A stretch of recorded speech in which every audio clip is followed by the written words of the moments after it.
عدنان شمی بٹی صاحب، ہمارے بہت سے ناظرین جو ہیں ان کا اکثر ایک سوال آتا ہے کہ جو فیملی لاز ہیں، ہمارے کرسچن پرسنل لاز ہیں، ان کے حوالے سے اکثر جو ہے وہ لوگ ابہام کا شکار ہو جاتے ہیں. طلاق اور جوڈیشل سیپریشن، بعض اوقات ان میں فرق کرنا جو ہے وہ لوگوں کو تھوڑا سا دشوار ہو جاتا ہے. دوسرا، بعض اوقات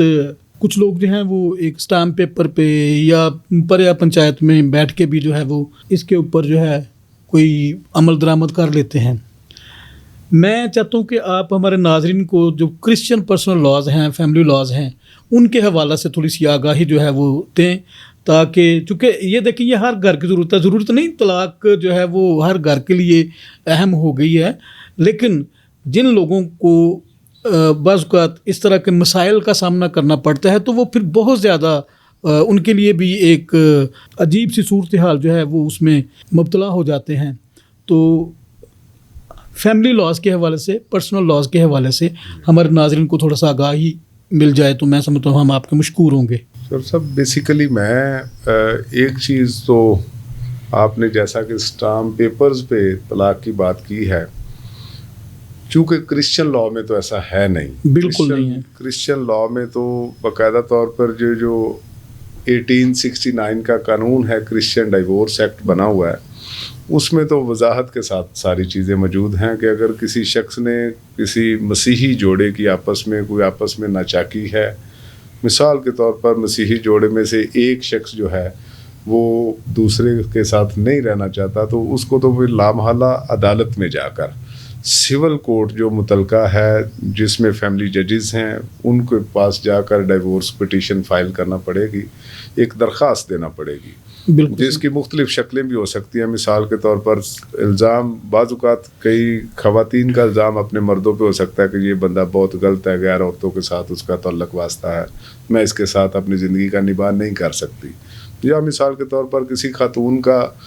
کوئی سے دھوکے دہی سے یا کسی مرد کو دھوکے دہی سے شادی تب کر دی گئی جب شادی ہوئی تو پتہ بعد میں چلا کہ خاتون یا مرد، تو بعد میں وہ پتہ چلا کہ یہ شخص جو ہے پاگل ہے، مجھے دھوکے میں رکھ کے مجھے میرے سے شادی کر دی گئی. ایسی صورتحال میں بھی عدالت میں جا کے طلاق لینا پڑے گی. یا ایک اور بھی صورتحال ہو سکتی ہے کہ کوئی کسی خاتون کا مرد کسی زنا کے کیس میں جیل جا چکا ہو تو پھر اس کے خلاف ڈائیورس وہ کورٹ میں ہی جا کے اپلائی کرے گی. یا اور بھی کئی شکلیں ہیں، لیکن جو لیٹسٹ لا اس میں جو سب آیا تھا نا 2017 میں، جی بالکل 2017 میں ہماری ایک کرسچن ڈائیورس ایکٹ کی جو سیکشن 7 جو ریپیل ہو گئی تھی، حذف ہو گئی ہوئی تھی 1981 میں، اس کو بحال کیا گیا تھا. جی آپ کو یاد ہوگا، بلکہ زیادہ بہتر آپ اس میں اس وقت تھے کہ یہ جو 2017 میں جسٹس منصور علی شاہ صاحب نے فیصلہ دیا تھا، اس میں چیزوں کو زیادہ آسان اس اینڈ سے کر دیا گیا کہ اگر دو میاں بیوی آپس میں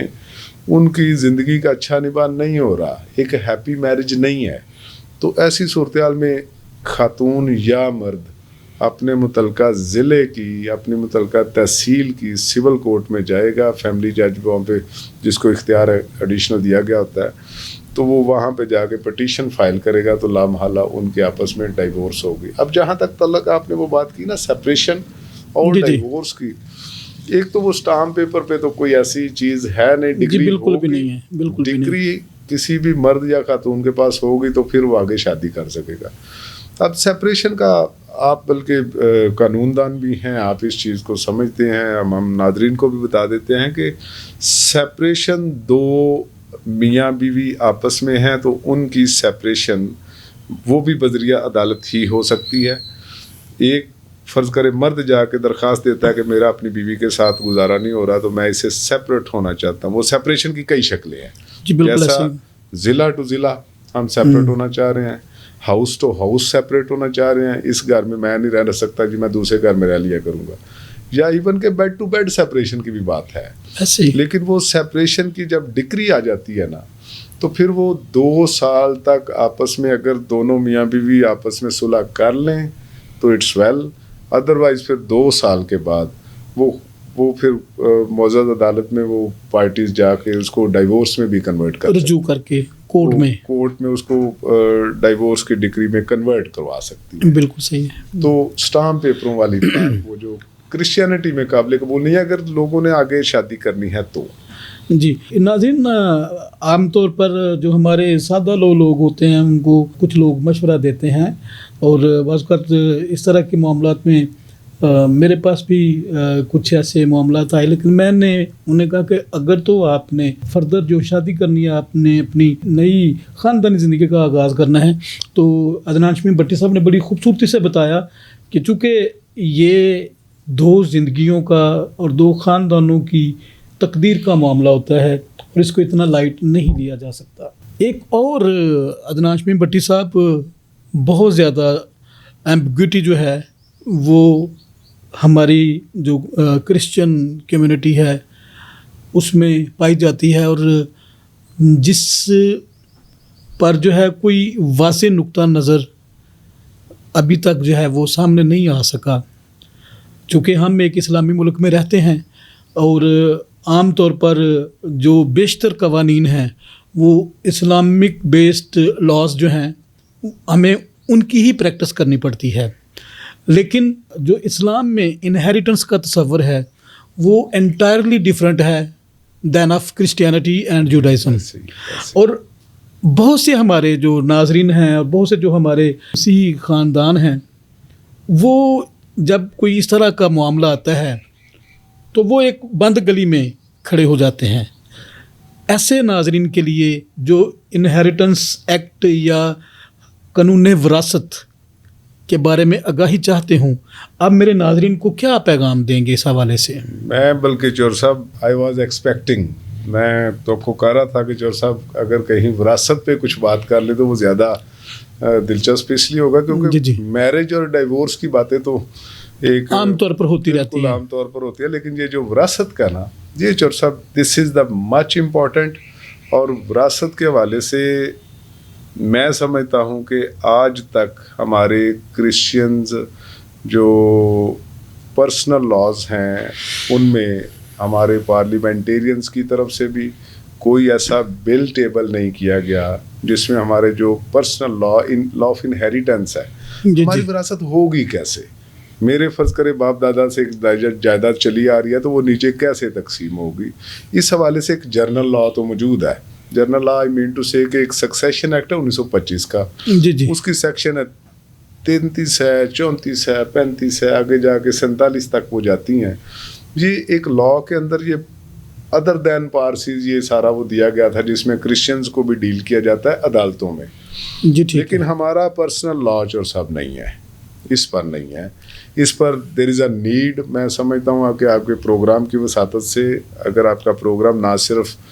ہمارے عام پبلک جو ویور سنیں یا جو ہمارے جو ناظرین دیکھیں، اس کے ساتھ ساتھ اگر کسی پارلیمنٹیرین کو بھی میری آواز سنائی دے رہی ہو یہ یقیناً جائے گی جی آپ کے پاس پارلیمنٹیرین تک. اگر ہمارے Christian personal law of inheritance کو ڈرافٹ کرنا ہے کہ کیسے کسی دادا کی جائیداد اس کے بیٹوں میں اور بیٹوں سے پوتوں تک پوتیوں تک کیسے آئے گی، تو یہ سارے کا سارا ایک بل ایک اچھے طریقے سے ڈرافٹ کرنے کے پوائنٹ آف ویو سے ہماری جو تنظیم ہے کرسچین لائر ایسوسیشن پاکستان اس پر ایک بہتر طریقے سے ایک بل ڈرافٹ کر کے اس میں اسسٹ کر سکتی ہے. آئی مین ٹو سے کہ جو پروونشل گورنمنٹ ہے، آئی مین ٹو سے جو فیڈرل گورنمنٹ ہے، ہم ان کے لا ڈپارٹمنٹ کے ساتھ میٹنگز کر کے اس پر ایک جامعہ ایک بل ڈرافٹ کر کے اس کو دیا جاتا تاکہ اسمبلی میں ٹیبل ہو سکے، ہماری کرسچن کمیونٹی کے لیے آسانیاں پیدا ہو سکیں کہ ہماری وراثت کیسے ہوگی. فرض کرے ایک شخص فوت ہو گیا، اس کی بیوہ اور بچے موجود ہیں، تو اسلامک کانسیپٹ اور ہے، ہم میں کانسیپٹ اور ہے، حصے کیسے ہوں گے. فرض کرے اگر کسی کی اولاد ہی نہیں ہے، کوئی فرض کرے لا ولد، جیسے ہم اپنی وہ جو پٹوار کی زبان میں لا ولد بولتے ہیں، ایشو لیس، اگر کوئی بے اولاد فوت ہو گیا تو پھر اس کی صورتحال کیسی بنے گی، اس کو کتنا حصہ جائے گا، کتنا اس کے والدین کو بھی جائے گا کہ نہیں جائے گا، اس کے بہن بھائیوں میں کتنا تقسیم ہوگا. یہ ساری چیزیں ہمارا Christian personal law of inheritance اور سب بننا چاہیے. اس پر بلکہ اگر آپ کو بالخصوص پروگرام صرف اس پہ ہی رکھیں، کسی پارلیمنٹیرین کو بھی بلائیں تو ہم بھی حاضر ہو جائیں گے. تو اس پر باقاعدہ طور پر ایک ڈرافٹنگ ہونی چاہیے تاکہ ہمارے مسیحی لوگوں کے لیے، اب دیکھیں نا پاکستان بنے 77-78 ایئرس جی بالکل پاسٹ، لیکن انفارچونیٹلی اس طرف جو کہ ایک انسان بڑا جمع پونجی کے متعلق لا، یہ بڑا اہم ہے، یہ بڑا ایک امپورٹنٹ، کیونکہ یہ فرض کرے میں آج محنت کر رہا ہوں، میری جو بھی کوئی جائیداد ہوگی میرے بچوں میں کیسے جائے گی، اس کے لیے میرا یہاں پہ پرسنل لا ہی کوئی نہیں ہے. بالکل دس is unfortunate situation, this is unfortunate. یہ صحیح بات ہے. صحیح. تو اپنا عدنان صاحب، جو موجودہ رائج الوقت یہ ایکٹ ہے، کیونکہ بہت سے ناظرین جو ہیں وہ جاننا چاہیں گے کہ چلیں لا بنتا ہے، بہت اچھی بات ہے، لیکن موجودہ وقت میں ایک فرض کرنے کے والد کی ڈیتھ ہو جاتی ہے، پیچھے اس کی بیوہ بھی ہے اور 5 بچے بھی ہیں، تو یہ کیسے تقسیم ہوگا؟ یہ سر میں اس کا ایک باقاعدہ طور پر، جیسے میں اپنی بات کرتے کرتے وہ section I mean to succession act 1925 کا ریفرنس آپ نے ان سیکشنز کا حوالہ دیا، لیکن چونکہ ناظرین جو ہیں وہ سیکشن نہیں پڑھ سکتے، میں سادگی میں اپنے سارے ناظرین کو بتا دیتا ہوں، پلیز مہربانی، کہ خدا نہ خواستہ کسی کے خامند کی، کسی کے والد کی ڈیتھ ہو جاتی ہے اور اس کی مثال کے طور پر 10 مرلہ 20 مرلہ یا 100 ایکڑ زمین ہے، تو اس کی تقسیم کرسچینٹی میں جو دی گئی ہے، جس کی ہم پریکٹس بھی کرتے ہیں کورٹس میں، وہ ہے کہ اس کا 1/3 حصہ، آئی مین ٹو سے کہ 100 روپیہ فرض کرے کسی کے پاس یا 100 ایکڑ زمین ہے، تو اس کے 33 ایکڑ زمین جو ہے یا 33 مرلے زمین جو ہے 100 مرلہ میں سے، وہ اس کی بیوہ کو چلی جائے گی.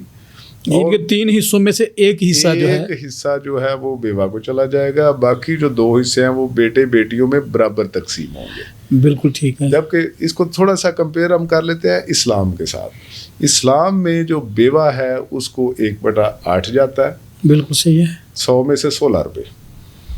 تو جو باقی ہیں ان میں سے 2 حصوں کے برابر 1 حصہ ہوتا ہے مرد کا. ٹھیک ہے. مطلب یہ ہے کہ اگر ایک مرد کو ڈبل دیا جاتا ہے تو بیٹی کو سنگل دیا جاتا ہے. اوکے. لیکن کرسچینٹی میں برابر ہے. کرسچینٹی میں جو بیٹیاں ہیں بیٹے ہیں ان کے اندر وہ پراپرٹی باقی جو بیوہ سے بچ جائے گی وہ برابر تقسیم ہوگی. اب اس کی ایک اگلی شکل بھی میں ساتھ ہی اپنے ناظرین کو بتا دیتا ہوں. پلیز. ان کیس جو کوئی بھی شخص فوت ہو گیا، اس کی بیوہ موجود ہے لیکن بیٹے بیٹیاں نہیں ہیں، وہ ایشو لیس ہے، تو ایسی صورتحال میں اس کی جو پراپرٹی ہے وہ اس کے جو سارے بہن بھائیوں میں، اور اگر ماں باپ ہیں تو ان میں بھی برابر تقسیم ہوگی. اوکے. اور اس کی ایک اگر کہیں تو میں پلیز ایک فردر شکل بھی پلیز بیان کر دیتے ہیں. چونکہ ناظرین یہ ایک ایسا معاملہ ہے جو اکثر و بیشتر جو ہے وہ ہمارے خاندانوں میں، ہمارے لوگوں میں جو ہے وہ بہت زیادہ غلط فہمیاں جو ہے وہ پیدا کر دیتا ہے. عام طور پر جو ہماری بہنیں ہیں جن کی شادیاں ہو جاتی ہیں، تو چونکہ جو ہمارے بھائی ہوتے ہیں ان کی کوشش ہوتی ہے کہ بہنوں کو حصہ جو ہے وہ نہ دیا جائے، اور اس خاص موضوع کے اوپر جو ہے وہ ایک بحث چھڑ جاتی ہے. اگر تو بھائی جو ہیں وہ اپنے والدین کی عدم موجودگی میں اپنی بہنوں کے ساتھ اچھا رویہ رکھتے ہیں تو یقیناً بہنیں جو ہیں وہ اپنا حصہ جو ہے وہ ترک کرنے پر، چھوڑنے پر راضی ہو جاتی ہیں. بہت سے ایسے میں نے معاملہ دیکھے ہیں. لیکن جب ان کے درمیان کشیدگی بڑھ جاتی ہے تو پھر معاملات جو ہیں وہ کورٹ میں چلے جاتے ہیں، چونکہ جو بہنیں ہیں وہ پھر حصے کے حصول کے لیے جو ہے وہ کورٹ کا دروازہ نوک کرتی ہیں. چونکہ اور بعض اوقات جو بھائی ہوتے ہیں انہیں اس بات کا علم نہیں ہوتا، جس طرح سے عدنان شمیم بٹی صاحب نے بڑی خوبصورتی کے ساتھ بیان کیا. میں چاہوں گا کہ اس کو اور زیادہ مزید وضاحت کے ساتھ، چونکہ بٹی صاحب لوگ سادہ ہیں اور وہ اس بات کو، اور یقین جانے کہ یہاں پر مجھے بہت سے لوگوں نے اس موضوع پر بات کرنے کے لیے ریکویسٹ بھی کی، تو یہ میں سمجھتا ہوں کہ آج خوش قسمتی ہے ہماری کہ آپ جیسے جو ہیں ایک اچھے قانون دان جو ہیں ہمارے ساتھ موجود ہیں. تو میں چاہتا ہوں کہ اس سارے سناریو کو اور زیادہ آسانی کے ساتھ جو ہے وہ میرے ناظرین تک جو ہے وہ پہنچایا جائے. جو سب جیسا کہ آپ بات کرتے کرتے آپ نے ایک چھوٹا سا ایک سینٹینس بولا کہ ہماری جو بہنیں ہیں وہ شادی شدہ ہو کے اپنے گھروں میں چلی جاتی ہیں. موسٹ آف دا اور سسٹر جو ہے نا ہماری جو بہنیں, جی جی وہ اپنا حصہ لینا بھی نہیں چاہ رہی ہوتی. وہ کہتے ہیں ایسے ہی ہمارے بھائی ہیں نا. ایک دیر واز اے ٹائم کہ جہاں پر نا ایک لا موجود تھا دستبرداری کا, جی جی. اب اسے بھی ختم کر دیا گیا. اچھا جی. دستبرداری کو بھی ختم کر کے اب صرف یہ رکھ دیا گیا ہے کہ آپ نے اگر اپنا حصہ کسی کو دینا ہے یا چھوڑنا ہے تو وہ بندہ پھر خود سے اپنی وہ آپ کے حصے کی رجسٹری کروا لے, یا آپ سے گفٹ کروا لے, یا آپ سے بدریہ مختار عام اپنے نام پہ نا وہ کروائے. تو میں اسی طرف آتا ہوں. ہماری جو وراثت کا جو لا ہے نا, وراثت کے پوائنٹ آف ویو سے کئی شکلیں بنتی ہیں. مثال کے طور پر جیسا کہ بیوہ, اب خدا نہ خواستہ ایک تو ہم بیوہ کا لفظ استعمال کر رہے ہیں, ایک آئی مین ٹو سے کہ وڈوور, ایک رنڈوا بھی ہے. جی مثال جس کی بیوی اگر فوت ہو گئی ہے نا, تو بیوی کے نام پہ کچھ پراپرٹی اگر موجود تھی تو وہ بھی اسی پیٹرن کے تحت ہی تقسیم ہوگی. مطلب یہ ہے کہ اس کا جو میاں پیچھے اس کو 1/3 اور باقی جو بیٹے بیٹیاں ہیں ان میں برابر تقسیم ہوگا. بالکل صحیح. اب جو تھوڑا سا پنچنگ پوائنٹ ہے نا, تھوڑا سا جو تھوڑا سا جو ڈسٹربنگ پوائنٹ ہوتا ہے عدالتوں میں, جس کو ہم کورٹس میں بھی فیس کرتے ہیں, کہ ایک شخص بے اولاد فوت ہو گیا, نہ اس کی بیوہ ہے, نہ ہی اس کے ماں باپ ہیں. تو ایسی صورتحال میں اس کی پراپرٹی اس کے بہن بھائیوں میں تقسیم ہوگی. لیکن اس کو تھوڑا سا آگے میں جو ہمیں پرابلم آتی ہے کہ اگر اس کا بہن بھائیوں میں سے بھی کوئی ایک فوت ہوگا اور اس کی اولاد موجود ہو, تو ہمارا جو کرسچن لا یہاں پہ جو اپلائی ہو رہا ہے نا, وہ بھی اس کے بہن بھائیوں کے برابر ہے. مرنے والے اپنے چچا تایا کے بہن بھائیوں کے برابر وہی بھتیجے وہی بھتیجیاں برابر حصہ لیں گی. یہ بھی ہمارے کرسچن لا کو جو آپریٹ کرتا ہے سکسیشن ایکٹ 1925 کا, اس میں یہ رائٹس دیے گئے ہیں. تو ضرورت, میں پھر وہیں پہ چور صاحب آؤں گا کہ ضرورت اس امر کی ہے کہ بڑی سادگی کے ساتھ ہمارے جو پارلیمنٹیرین ہیں ان کے ساتھ ہم مل کر بطور قانون دان ایک بل ڈرافٹ کر بڑی سادہ سا بنا دیا جائے اس کو, تاکہ لوگوں کے لیے, ہمارے کرسچن لوگوں کے لیے جو کہ خیبر سے کراچی تک یا اس سے آگے بھی جتنے بھی موجود ہیں, ان سب کے لیے آسانیاں پیدا ہوں, جو کہ 78 ایئر میں آج تک نہیں ہو سکی. جی بالکل ایسا ہی ہے. ناظرین, یقیناً عام طور پر یہ سمجھا جاتا ہے کہ جو MNAs MPs ہیں وہ قبرستان کی 4 دیواری کروانے کے لیے ہیں, وہ نالیاں پکی کروانے کے لیے, گلیاں پکی کروانے کے لیے, سڑکیں بنوانے کے لیے ہیں. لیکن ایسی بات نہیں ہے. ان کے اوپر ایک بھاری ذمہ داری عائد ہوتی ہے لیجسلیشن کی, قانون سازی کی. اور ہم آج اس پروگرام کے توسط سے میں بڑا شکر گزار ہوں جناب عدنان شمیم بٹی صاحب کا. انہوں نے ایک اوپن آفر جو ہے وہ جو ہمارے پارلیمنٹیرینز ہیں ان کو دی ہے کہ وہ, چونکہ یہ ایک بڑا ٹچی معاملہ ہے حق وراثت کا, قانون وراثت کا, اور جس کے اوپر 78 ایئرز 78 سال ہو گئے ہیں پاکستان کی پیدائش کو,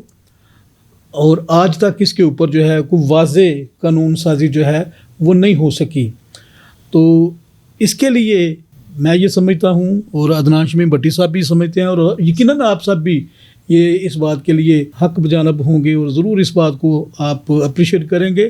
کہ اس موضوع کے اوپر جو ہے وہ قانون سازی ہونا جو ہے وہ بہت ضروری ہے. ہم اپنے تمام دوست پارلیمنٹیرین سے گزارش کریں گے کہ وہ ضرور اس بات پر توجہ کریں, اور جس بات کے لیے انہیں منتخب کیا گیا ہے وہ اپنا حق نبھائیں. اور یہ قانون جو ہے اس کو پیش کر کے, پاس کروا کے, وہ ہماری قوم کو ایک تحفہ جو ہے وہ پیش کر سکتے ہیں.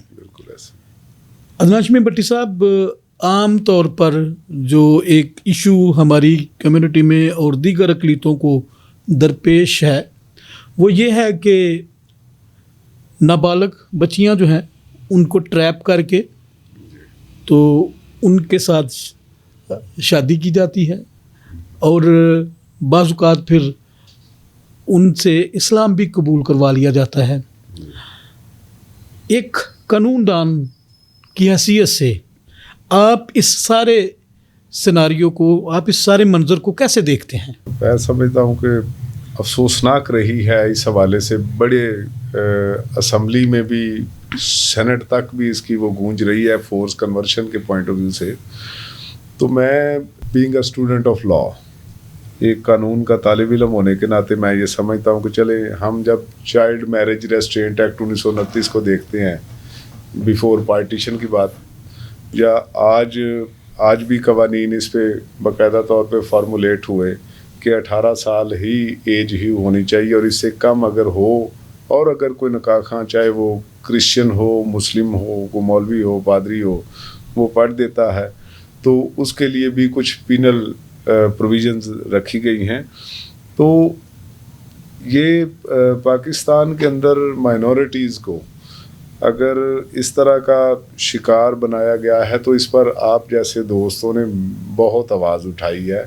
صحافی دوستوں نے، وکلا نے، ہمارے پارلیمنٹیرین نے، ہمارے کلرجی نے، اور اس کے ثمرات یہ سامنے آ گئے کہ پچھلے دنوں زرداری صاحب نے ایک وہ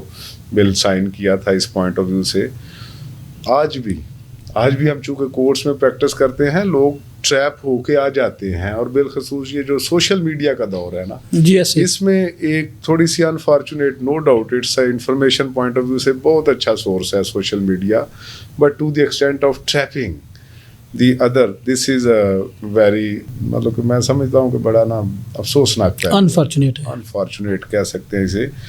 تو اس کو ٹیکل کرنے کے لیے زیادہ بہتر میں تو یہ سمجھتا ہوں کہ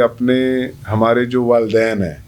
ہم جو بڑے ہیں گھر کے اندر، ہم جو مثال کے طور پہ بڑے بھائی ہیں، بڑی بہنیں ہیں، جو ہمارے نابالغ بچے ہیں ابھی، ان پر بالخصوص نظر بھی رکھیں، ان کو گائیڈ بھی کرتے رہیں، اور ان کے لیے ایک اچھی سوچ بھی ان کے اندر ڈیولپ کرنے کی ضرورت ہے، ایک اچھا ماحول اور ایجوکیٹڈ سچویشن میں آگے بڑھنے. بلکہ ہمیں چاہیے کہ ہم اپنے بچوں کو ایک مقابلے کی فضا میں اتاریں، ان کے ذہنوں میں یہ بات بٹھائیں کہ آپ کا مقابلہ تمام تر لوگوں، اپنے برابر کے، وہ تو آپ کے کلاس فیلوز ہیں، آپ نے ان میں سے آگے نکلنا ہے. کسی نے AC بننا ہے، کسی نے DC بننا ہے، کسی نے جج بننا ہے، کسی نے وکیل بننا ہے، کسی نے ڈاکٹر بننا ہے، کسی نے صحافی بننا ہے. بڑے بڑے شعبہ جات میں اپنے آپ کو منوائیں، کیونکہ میں سمجھتا ہوں کہ میری کرسچن قوم جو ہے وہ سب سے زیادہ بہترین دماغ رکھتی ہے. بے شک ایسے ہے، اور آج کل تو خیر سورسز کی بھی کوئی کمی ایسی نہیں، بالکل بھی نہیں ہے. اور خدا تعالیٰ کوئی بھی چور صاحب، کوئی بھی، میں یہ میرا ساتھ ہی گاؤں ہے جوان آباد، وہاں پر میں دیکھتا ہوں لاکھوں کی تعداد میں ہم لوگ رہتے ہیں. اگر کوئی شخص مثال کے طور پر کوئی مزدوری والا بھی ہے نا، کوئی ریڑھی والا بھی ہے، کوئی چھوٹی دکانداری والا بھی ہے، جو چھوٹی جاب والا بھی ہے، یا جس کا کوئی سورس آف انکم بہت اچھا نہیں ہے، اس کی بھی خواہش ہے کہ میرے بچے اچھے اسکولوں میں پڑھیں. بے شک ایسی ہے. ہمارے والدین بہت اچھا فیسیلیٹیٹ کر رہے ہیں اپنے بچوں کو. اینڈ طارق صاحب، میں آپ کے پروگرام کی وساطت سے جو بھی کوئی نوجوان اس پروگرام کو دیکھ رہا ہے اس کو یہ پیغام دینا چاہتا ہوں کہ ہمیں بجائے اس کے کہ ہم دیگر معاملات میں اپنے آپ کو انوالو کریں، ایک مقابلے کی فضا میں ہمیں آنا چاہیے. ہمیں پروفیشنلزم، جس کسی بھی پیشے میں ہم موجود ہیں، جیسا کہ میں لا پروفیشن سے ہوں، چور صاحب صحافت میں ہیں، یا دیگر کوئی دوست میڈیکل میں ہیں، یا کوئی دوست کاروبار میں ہیں، یا کسی بھی پروفیشن میں ہے، کوئی ایونجلزم میں ہے، جس پیشے میں بھی ہم موجود ہیں نا، وہاں پر اپنی ایک پرفیکشن، اپنا ایک دی بیسٹ دینے کی کوشش کریں، تاکہ پاکستان کے اندر بسنے والی جو تمام اقلیتیں ہیں، جس میں ہندو بھی ہیں، سکھ بھی ہیں، شیڈول کاسٹ بھی ہے، کرسچنز بھی ہیں، جو کہ 2023 کی چور سے مردم شماری کے مطابق ہم آئی تھنک 87,70,000 کچھ ہیں. تو وہ تمام کے تمام پاکستان کو سرو کرے، اس ملک کے لیے اپنا دی بیسٹ پروفیشن، اپنے پروفیشن میں دی بیسٹ دے، بجائے اس کے کہ ہم دیگر اس طرح کے معاملات میں ملوث ہوں، اپنی فیملی کو بھی بدنام کریں اور کسی کے جھانسے میں آئیں. اس سے بچنے کے لیے زیادہ بہتر ہے کہ ہم اپنے آپ کو زیادہ قوت بنائیں. جی بالکل ناظرین، ایسے ہی ہے. میں یہ سمجھتا ہوں کہ یہ بڑی خوبصورت بات کی ہے ہاشمی بھٹی صاحب نے. یہ در حقیقت مقابلے کی فضا ہے. یہ آپ نے آئیڈینٹیفائی کرنا ہے کہ ہم سب انسان ایکول ہمارے باڈی پارٹس ہیں. عقل بھی خدا نے سب کو دی ہوئی ہے، شعور بھی دیا ہوا ہے. ڈپینڈ آپ پہ کرتا ہے، ڈپینڈ میرے اوپر کرتا ہے کہ میں نے اپنی شعور کو، ہم نے اپنے شعور کو، ہم نے اپنی خرد و دانش کو کیسے استعمال کرنا ہے۔ یقیناً یہ خوبصورت پیغام ہے نہ صرف نوجوانوں کے لیے بلکہ پیرنٹس کے لیے بھی، والدین کے لیے بھی یہ پیغام ہے کہ آپ جب والدین کے اندر ایک قوت ارادی اور قوت فیصلہ جو ہے وہ مضبوط ہوگی تو وہ پھر اپنی اولاد کو بھی اسی طرح ہی جو ہے نا وہ سارا کچھ ڈائیورٹ کر سکیں گے، یہ سارا کچھ ڈیلیور کر سکیں گے۔ یقیناً عدنان شمیم صاحب بہت ہی خوبصورت آپ نے پیغام دیا، اور ہمیں جو ہے وہ کوٹا سسٹم سے نکل کے مسابقت کی دوڑ میں آنا ہے۔ ضرور ہے، کوٹا بھی ضرور ہے، جن کے لیے ہے جو سمجھتے ہیں کہ میں کوٹے کو جو ہے وہ استعمال کر سکتا ہوں، لیکن آپ مین اسٹریم میں بھی بھاگ سکتے ہیں، آپ مین اسٹریم میں بھی اسٹرگل کر سکتے ہیں۔ آپ کے اوپر قدغن نہیں ہے کہ آپ نے صرف کوٹا میں ہی آنا ہے۔ دیکھیں جب پنجاب پولیس کی بھرتی ہوتی ہے تو مجھے پتہ ہے کہ وہاں پہ جو ہے وہ دوڑ بھی ہوتی ہے، چھاتی بھی ناپی جاتی ہے، آئی کیو ٹیسٹ بھی لیا جاتا ہے، تو وہی سارا کچھ آپ کے پاس، وہی ساری صلاحیتیں آپ کے پاس بھی موجود ہیں جو ہمارے دیگر دوستوں ساتھیوں کے پاس ہیں۔ اپنی صلاحیتوں پر فخر کریں، اپنی خوبیوں پر فخر کریں اور اپنی صلاحیتوں کا، اپنی خوبیوں کا استعمال کرنا سیکھیں، یقیناً منزل آپ کے قدم چھوئے گی۔ عدنان شمیم بٹی صاحب، آپ کے خوبصورت پیغام کے بعد میں یہ سمجھتا ہوں کہ کوئی اور بات کرنا جو ہے وہ زیادہ مشکل ہو جائے گی۔ ایک بات میں آپ سے لازمی پوچھنا چاہتا ہوں جو وہ میرے ذہن میں گردش کرتی چلی آ رہی تھی، راحت اندوری صاحب کے ساتھ آپ کا شغف، اس کے بارے میں تھوڑا سا بتا دیں۔ قانون سے ہٹ کے ذرا ہم بات کریں گے۔ مجھے پتہ ہے کہ آپ راحت اندوری صاحب کو بڑا زیادہ لائک بھی کرتے ہیں، پڑھتے بھی ہیں، سنتے بھی ہیں۔ اندوری صاحب تو بڑا وہ پڑھا بھی ہے، سنا بھی ہے، نو ڈاؤٹ آج وہ اس دنیا میں نہیں ہے، لیکن خدا تعالیٰ ان کو اچھا مقام عطا کرے۔ آمین۔ جس طرح کا جذبہ، سوچ، جس طرح کی پوئٹری انہوں نے اس دنیا فانی کو دی ہے، بے شک وہ کسی بھی میں سمجھتا ہوں کہ بڑے بڑے عالم فاضل ان کے سامنے بیٹھ کے ایک دفعہ وہ مجھے ایک ان کی بات وہ ایک پڑھ رہے تھے، تو مطلب یہ ہے کہ شعر و شاعری میں انہوں نے کہا کہ میں پاکستان گیا، پاکستان میں کوئٹہ میں ہمارا تھا مشاعرہ، تو وہاں طاولہ قاسمی صاحب بھی تھے، تو طاولہ قاسمی صاحب جب بھی شعر پڑھے تو آگے ایک بندہ بار بار بولے سبحان اللہ سبحان اللہ۔ اگر ایک وہ سنٹنس طاولہ قاسمی صاحب بولیں تو وہ سبحان اللہ آگے 10 بار کر دے۔ تو طاولہ قاسمی صاحب نے اپنا مشاعرے کو روکا، اس نے کہا میاں جتنا آپ اللہ میاں کو یاد کر رہے ہو نا، اگر انہوں نے ایک بار بھی کر لیا نا تو آپ یہاں سے چلے جاؤ۔ مطلب یہ ہے کہ وہ طنز و مزاح بھی راحت اندوری صاحب کا، اور راحت اندوری صاحب کی جو شاعری کمال تھی، بلکہ میں آتے آتے ان کا ایک وہ گانا بھی سنتا آ رہا تھا۔ اچھا، وہ ایک مووی آئی تھی جور صاحب جس میں ہمیشہ، مووی کا نام تھا ہمیشہ، انڈین مووی تھی، اس میں ان کی پوئٹری پہ ایک وہ گانا تھا کہ اے دل ہمیں اتنا بتا، مرتے ہیں ہم جن کے لیے کیسے چلے ان کو پتا۔ واہ واہ، کیا بات۔ میں ان کا وہ گانا بھی ان کے وہ پوئٹری کا سنتا آ رہا تھا، تو بڑا اچھا وہ ان کے ساتھ بڑا شغف ہو رہا ہے۔ یہ ناظرین، میں یقیناً چونکہ عدنان شمیم صاحب میرے چھوٹے بھائی بھی ہیں، تو اکثر شاعری کے اوپر جب ہم بات کرتے یا جب شاعری کا کوئی حوالہ آتا تو عدنان شمیم بٹی صاحب راحت اندوری صاحب کو خراج تحسین پیش کرتے ہیں۔ یقیناً وہ ایک بڑا شاعر تھا برصغیر میں، اور ان کا جو کردار ہے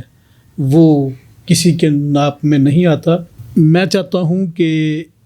عدنان شمیم بٹی صاحب ایک مختصر سا پیغام آپ سب کے لیے، میرے لیے اور ان تمام لوگوں کے لیے جو ان کی پرمکس باتوں سے مستفید ہوئے، ایک آخری پیغام میرے ناظرین کے لیے